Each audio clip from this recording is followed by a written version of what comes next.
গাম দিয়ে ওয়াশার লাগাইবেন, তাহলে আপনার লিক হইব না নাকি।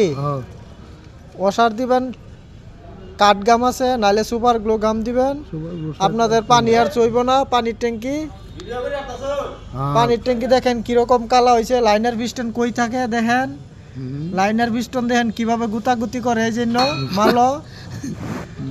ঠিক আছে।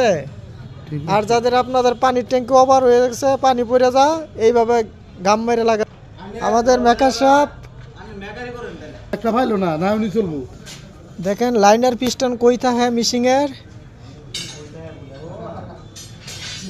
এটা তো আর দেখছেন না আপনারা, সবই দেখছুন।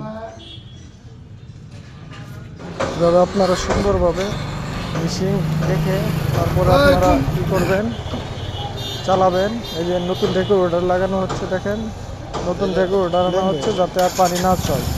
আপনারা ওইভাবে সেভে চালাবেন।